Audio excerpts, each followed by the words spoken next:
It's Monday and time for the Back to Business podcast, featuring Calgary's industry leaders. Welcome today's show host, Kim Hayden.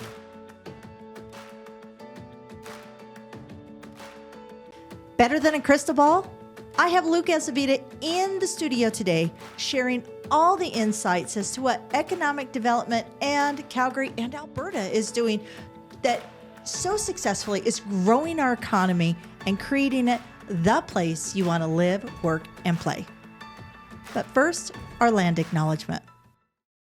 In the spirit of reconciliation, we acknowledge that we live, work, and play on the traditional territories of the Blackfoot Confederacy, Siksika, Ga'aina, Piikani, the Tsutena, the Eahe Nakota Nations, the Métis Nation Region 3, and all people who make their homes in the Treaty 7 region of southern Alberta. Welcome to the show, Luke. Thank you. Thanks for having me. I am excited. This is the second time we've had a chance to sit down and chat. And it's always kind of like mind expanding because you have a real passion for where Calgary's going. Absolutely. I think we've started to see some major changes, and I think it's encompassing all of the communities now. So it's changed how we see ourselves and how the world is seeing us for a variety of reasons, and all very positive. So give us a little bit of breakdown. Who is Luke? So I am the Vice President of Creative Industries, Operations, and Film Commissioner with Calgary Economic Development. We are now embarking into the Creative Economy strategy. We are the co-sponsors of this, along with CADA, Calgary Arts Development Authority, and just trying to identify within our world how the creative economy starts to play a bigger role in, as Calgary develops and moves forward, how we can ensure that we can play a positive role in the economic growth of the city and the prosperity, as well as job creation and opening up opportunities for our equity-deserving, marginalized, and underrepresented communities as well. So looking at all the pieces that we have here and trying to develop ways and means in which we can ensure that Calgary's creative economy component fits well within the rest of our sectors and that has that representation and brings to us a different type of economy into the city. That plays a big part. So let's talk creative economy first. Can you give us the definition of creative economy for people who are sitting there going, what is that? Yeah, so basically that's taking all the aspects of creative endeavors, whether it's cultural, creative, enveloping a situation in the city that allows for creative content to be made here, IP to be kept by those that are making it, foreign direct investment, so people that are coming here that are interested in utilizing our resources, our people, our backdrops as great initiatives, whether it's film, whether it's music, whether it's digital media, innovation and technology, and really creating an environment where the ecosystem is growing at the same pace as we're seeing other aspects of our economy right now. So digital media and entertainment, for example, investments into post-secondaries for training and development, creating a pathway for the younger folks to want to stay in Calgary and Alberta rather than looking from their perspective into other cities across Canada and into the world as a place to then have a career that they've studied for, where Calgary for many years has not been seen as that location, and I think we've started to see some transitions into it. And I know you've been fighting this fight for a while. How many years have you been on this front? August will be 17 years for me in this particular job, and then running my own business in the creative sector for many years prior to that. So it's been my entire working career as an adult. And I recall, correct me if I'm wrong on this, I went to one of the Banff it wasn't the Banff Media Festival. It was the Mountain Film Festival, maybe? Yes. Mm-hmm. And so they have all the speakers from and thing. And I remember sitting there, and I'm going back like 8 years on this. And one of the gentlemen who did Shape of Water, him and his wife are both from Calgary, but had to relocate to Toronto. At that time, yeah. At that time. Yep. And now in Toronto, they've built this massive special effects company that has like contracts for the next decade. Yep. and that could have been Calgary's, had Calgary been in this position there that we're working to build in. So moving forward, what are some of the things that we're doing for young professionals to ensure that they don't have to leave the city? What are there special resources, events? What's coming down the pipe for them? Well, there's lots. I mean, we've seen since 2021, the Minister of Jobs, Economy, and Northern Development at that time, Doug Schweitzer, transitioned our ability to be competitive in the film and television industry. They took the per project cap off of our incentive and made us nationally and internationally competitive. And one of the things that happened almost immediately is the amount of production volume that happened in this province, and specifically in Calgary, where the majority of the production spend happens across Alberta. We saw the biggest show in Canadian history come into this region with The Last of Us. Last of Us, yes. We saw Prey come in here, which was an Indigenous story told by an Indigenous producer with Indigenous talent in front and behind the camera, which was a very unique thing, and became Hulu's biggest release on a feature film to date. And has now won many accolades and is up for 6 Emmys. The Last of Us is up for 24. So, and some Emmys that were here for Fraggle Rock and some of the other shows that have been in the region. So we know we have the talent here. And what we saw happen is as soon as we became competitive, we were able to attract any project, any size throughout the world into the region. Obviously, it's not just about the attraction, it's about the completion of the projects. And so we didn't just didn't hit it out of the park. We were as good as you could ever want a production community to be, with our film-friendly environment, with our access to infrastructure and facilities, with the crew base and the talent here who is world-class. We were able to create an environment where the world had a spotlight on us during that year's time, and we absolutely killed it. So there is a view of Calgary and Alberta in a much different sense than it was even a year and a half ago. We've seen infrastructure grow here. We went from what was 80,000 square feet of facilities to now almost 800,000 square feet. And that's over a 24-month period. Much of that investment, almost all of that investment, was private sector. Local folks here and companies that had increased their capacity to support film and television and digital media. So there's so much capacity here now that we are seen as one of the locations of choice. So Calgary is not, we'll go there if we can't get these other locations. We'll go there because it's cheap. So now it's more around the lines of the quality of the work that's being done here and people being attracted to it. I've heard that both Kevin Costner and Dwayne Johnson have been quoted in saying that the crews that they can hire in Calgary are world-class, are some of the best that they've ever worked with. So you hear that. I am curious, and people who are not in the creative space, so people who are just, doing their best, we're living and working in Calgary and have a small business, maybe a carpet cleaning business or something like that. What is the kind of economic fallout, that domino effect that comes from having a diverse economy, especially around the creative sector? Oh, it's huge. I mean, restaurants and hotels get a huge boost across the province when projects are here.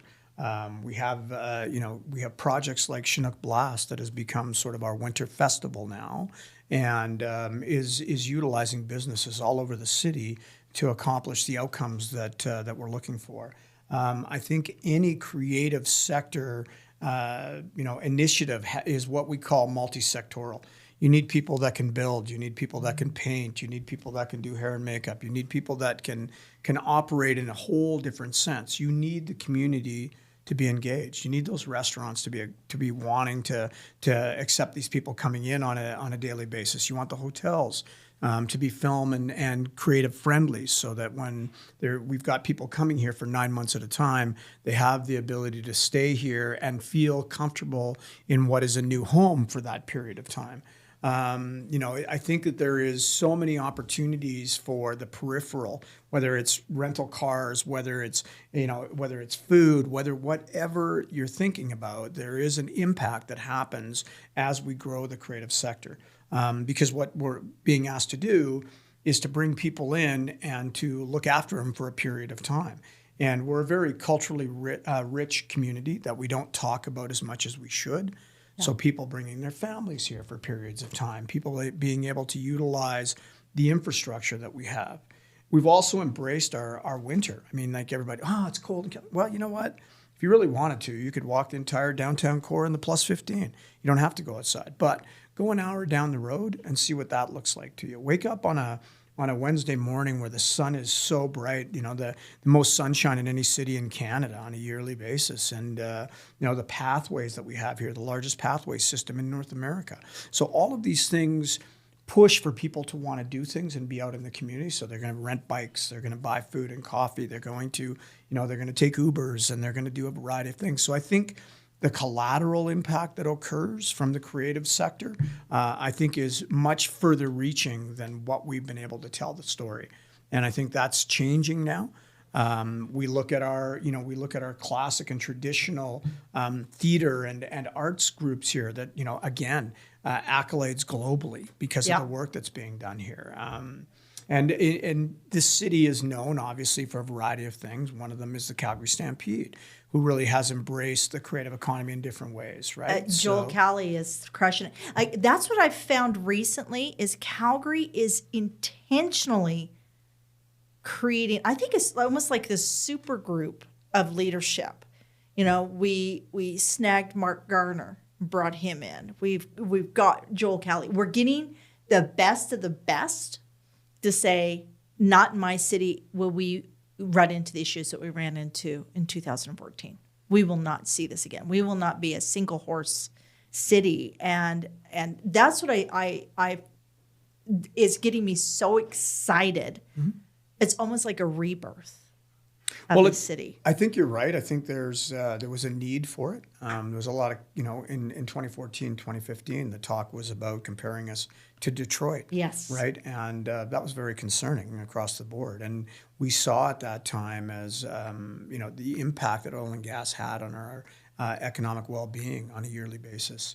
And I think what's started to happen now is you see the level of investment in innovation and technology, which are record numbers. You see the companies that are coming here that are global companies that are positioning themselves as having an office in Calgary and in this region. You see everything from Unity to on the other end to Infosys and everything in between. These organizations are all technical based. So we're seeing oil and gas in this province. Yes. So it's starting to create this vitality, if you will, that starts at the downtown core and moves its way out. The investment that's been made in downtown and the transition of buildings and creating new infrastructure that services the needs that Calgary has now and into the future. I think these are all conversations and activities that are happening that we've never seen at this level before in this city. And to your point about leadership, as you look across the civic partners that are responsible for everything, for being the de facto marketing organizations for Calgary globally, to the tourist attraction, to our arts development authorities, and to the infrastructure that we have culturally, whether it's a zoo, whether it's Heritage Park. I mean, looking at all of these aspects and how they're better integrating now with the private sector and how partnerships are being engaged and designed and developed, and how we're having outcomes now that's changing people's perspective globally on what Calgary is. And I think that for us, all these aspects, and specifically in my world, the creative industries aspects of it, really are bringing conversation in a different way than we have in the past. It's not about, here's the 2 or 3 things that Calgary's about and the rest of it is whatever. Now it's about, there's a variety of things that we engage in on a consistent basis. We have a community that is 39% non-white. We're the 3rd most diverse city in the country. We have to represent our constituents and the folks that live here in the appropriate way. So how do we ensure that EDIA is looked after? How do we ensure that all our communities have a voice, which will then obviously create an environment in this city that's going to be much different than we've ever been accustomed to, and will also give our kids and their kids an opportunity to stay here and to have their careers here in areas that we never had associated the city or the province with in the past.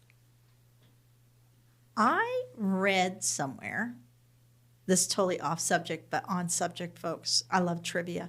I read somewhere that we actually have more award-winning productions per capita have come out of Calgary or out of Alberta than any other province in Canada. That was true up until a few years ago. So Okay. what, we've had 100 years of history in film and television in Alberta. It goes back into the early 1900s. And Hollywood was coming here for a variety of reasons. They participated in, the backdrops, the mountains, and all of the pieces that made this a spectacular province for us. Was seen by those that weren't here, and they came here to film it. The indigenous communities that were here were also a big part of what was the attraction for Hollywood. The indigenous communities have been part of film and television since the beginning.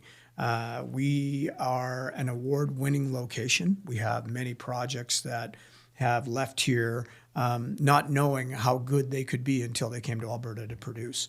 And now recently in this year, it was announced that The Last of Us, who produced here in the city and in the province. It's always fun to watch and go, oh, I know where that's at. Isn't it though? There's a lot of people doing that. 180 different locations across the province, and huge amount of employment, huge amount of investment into this province, largest production in Canadian history. Talking about other aspects of what's coming down the pipe for us, it's a consistent now. We're part of the conversation in Los Angeles. We're having phone calls and answering questions that we never would have had even 3 years ago, just because they know we can be competitive. And it's never been, there has never been a lack of talent here or a lack of location to attract folks. I think where it was our competitiveness, right? Where is the opportunity? We don't have to be the most competitive jurisdiction on the planet. We have a lot of tools in our toolkit, but we want to be competitive nationally, which then makes us competitive internationally.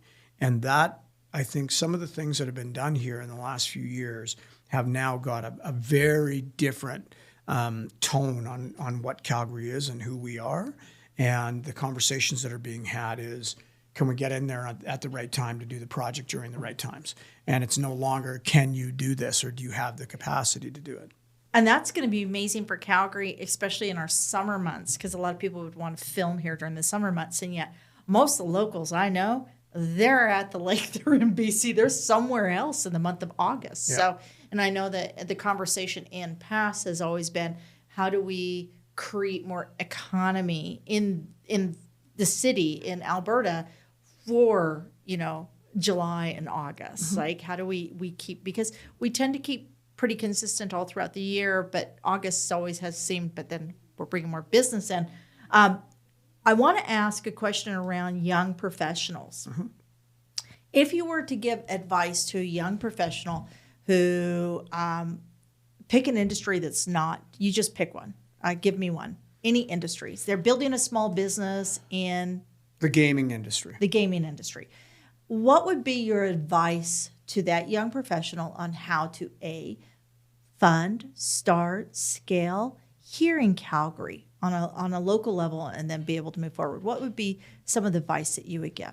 Well, key advice is use the resources, right? You have organizations here that are dedicated, have dedicated resources for your sector. Speak with them.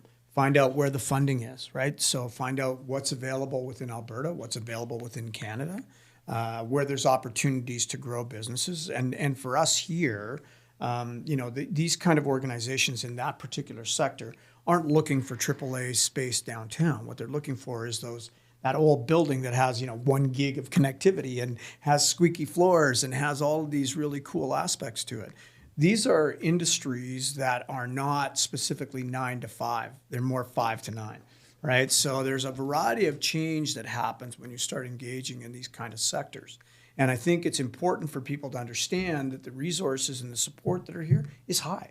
Oh, yeah. So there is opportunities, but you have to reach out. You have to engage in conversation. Find out where those resource capacities are. Reach out to your economic development authority. Reach out to your creative, authority. Just take a look and make sure that you understand what's available to you, and then how to utilize them and get that support all the way through till you're going. Well, and I just found out a few weeks ago that there's a whole AI initiative program out of Edmonton. Amy. Amy. Yeah, it's I'm in Calgary too. It's in Calgary too. Yeah, Okay. Yeah. So there's, and AI obviously is playing a part in every sector. Oh, now, yeah. Right. So you look at, when people say they want talent, well, those are probably that's the biggest thing globally right now, I think, in any economy, is if you're talking about growing economy in any sector, it's where's the talent coming from?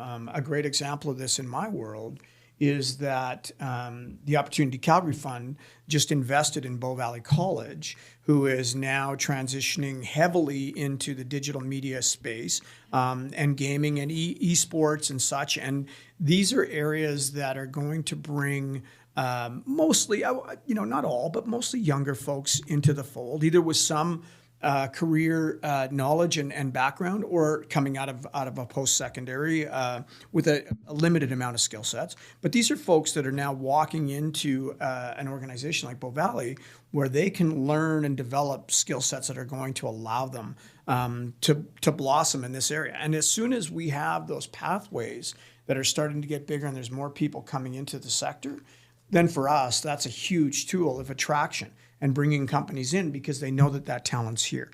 And in any sector right now, your biggest investment is in your talent. Absolutely. We know that is transitioned, right? We know that there's more flexible work environments. We know that there is opportunities that are being made that look at things beyond just the financial compensation that happens in organizations. And we're all in a position where we want talent to be coming into our sectors and our areas. So how do you develop the ways and means that makes it a meaningful engagement, and that people are here for more than just the money, or here for more than just, the lifestyle? It becomes a cultural. I think that's the biggest shift I'm seeing, is the cultural drive and development of your business, of your messaging, of how you engage with not only your partners, your collaborators, your staff, but also how you're dealing with your community and such. And I think that's the coolest thing that has come from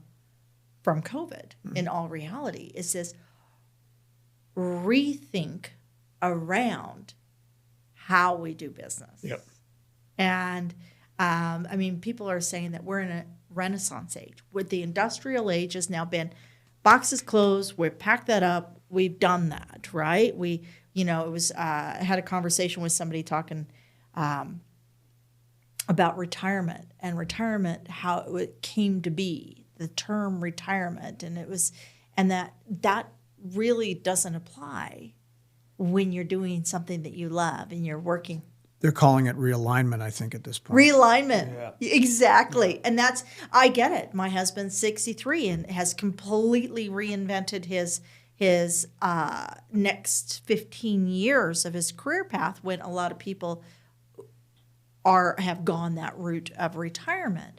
And I think that our young people, in fact, our producer Jackson and I were talking about this, is we have these almost three sectors in our workspace now. We have that over 50, and we're pre-online ClickFunnels. Like, we're pre-funnel, right? Where we did all of our, with a handshake and the catalog, and, we were out there networking. And then you have the millennials, where it's all the online presence and the ClickFunnels and how you get people to filter through your CRM and all of that, which was very disconnected. Very disconnected.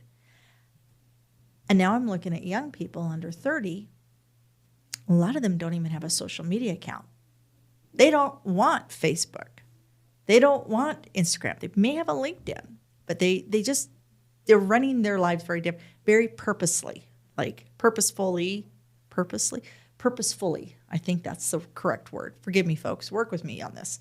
So in moving forward, knowing that everything has incredibly shifted, and Calgary is going through a true evolution, metamorphosis of this city. It's like the butterfly's about to break out, and I don't think a lot of Calgarians know how the city has worked so hard over the last decade to shift.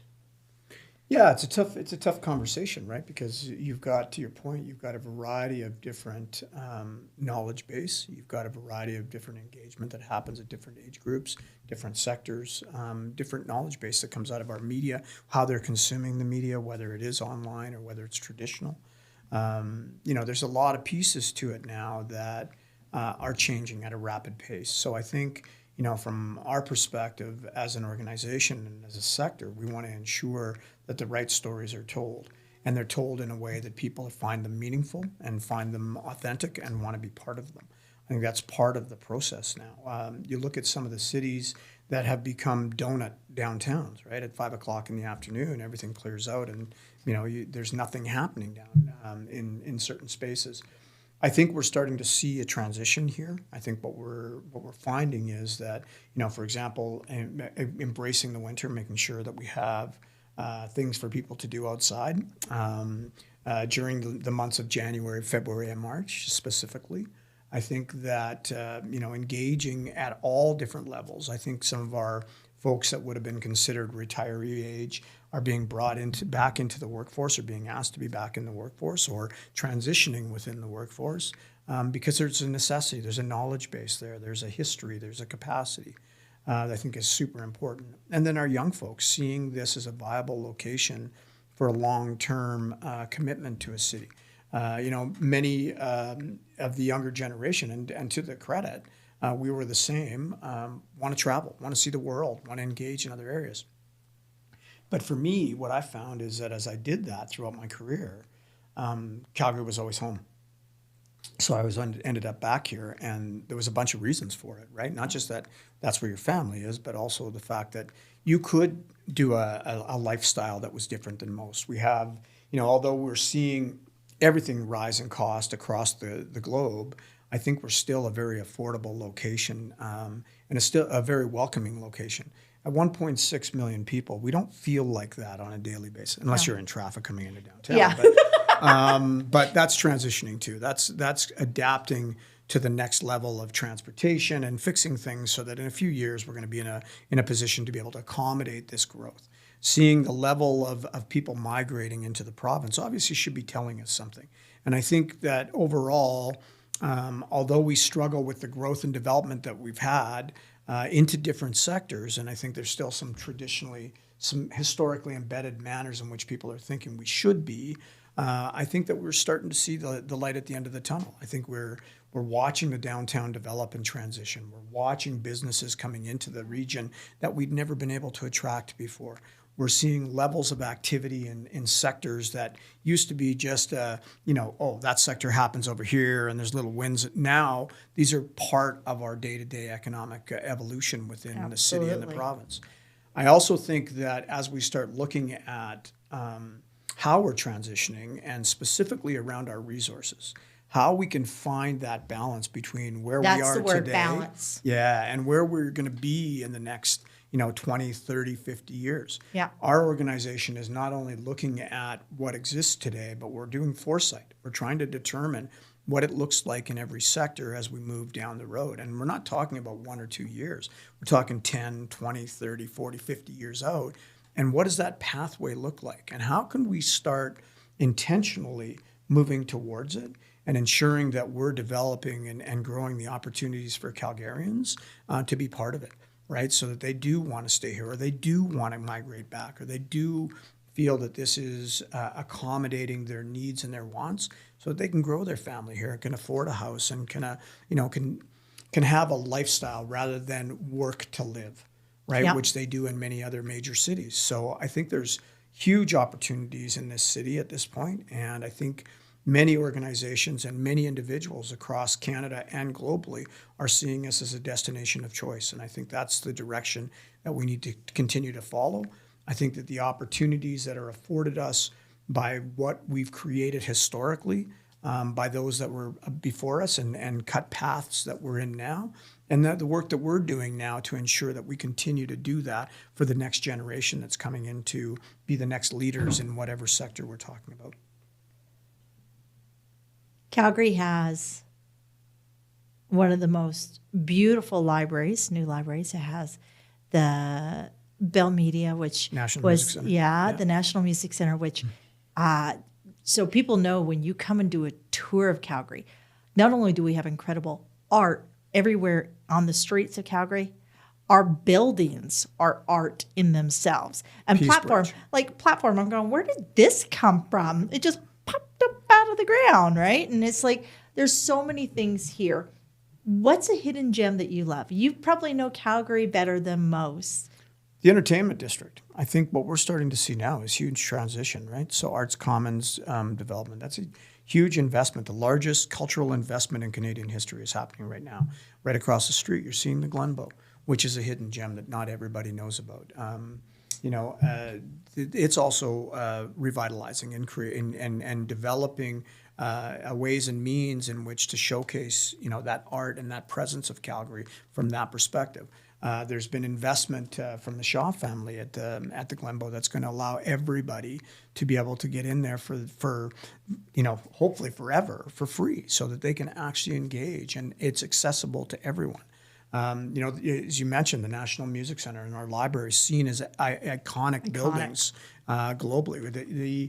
Even going back to something which we see now as inherent part of our infrastructure, but wasn't back then, was the Peace Bridge. Things that have become iconic and really started to change how we see the development of our downtown core.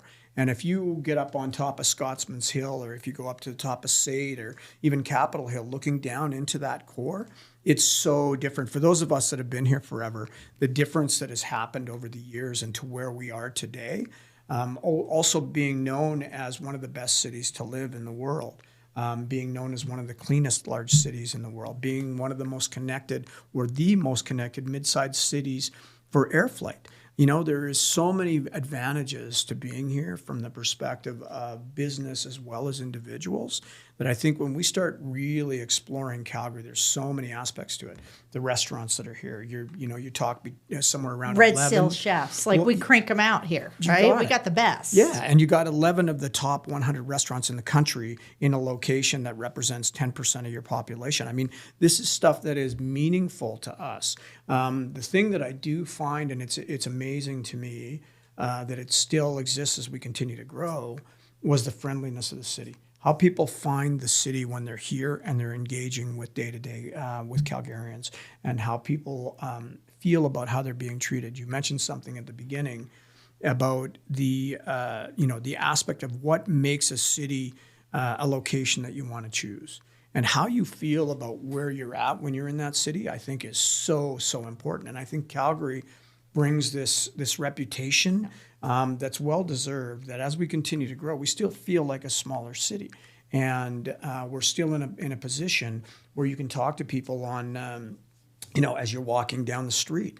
I use an analogy when I was, a few years ago, as I was running down our pathways coming out of Kensington, where I was living at the time, going down the riverfront pathways coming into downtown and back out, and the amount of people that you run by that either smile or nod their head as you're going and biking and whatever, that's unusual. I've been in a lot of cities throughout the world. I've been most continents on the planet doing what I do.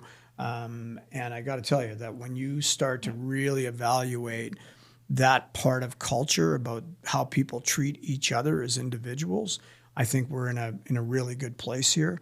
Obviously, as the city grows, there's lots of aspects that potentially grow with it that you're not really proud of, but I think that we're doing a great job in trying to ensure that the majority of what we do here in the city is at a very high level, and that we care about each other. And that, being a human being in this city of Calgary means that you have people that actually care about you. So I think that to me is the biggest pieces as we move forward on what's making an impact. Well, and it is one of the few cities where I have more people wave at me on the Deerfoot than if I'm on a road somewhere else. I sometimes get those single finger waves, and they're not quite nice. But here in Calgary, people still let you merge. They still wave. So I'm with you 110%. You guys, if you're looking at how do I engage, if you're new to the city, there are resources everywhere for you to go to. Do check out the Economic Development, the Calgary Downtown Association, Tourism Calgary. Take a look at, Bow Valley. Take a look at, Mount Royal and SAIT and UFC. All of these sites have a list of resources to help you succeed in being yet another amazing Calgarian.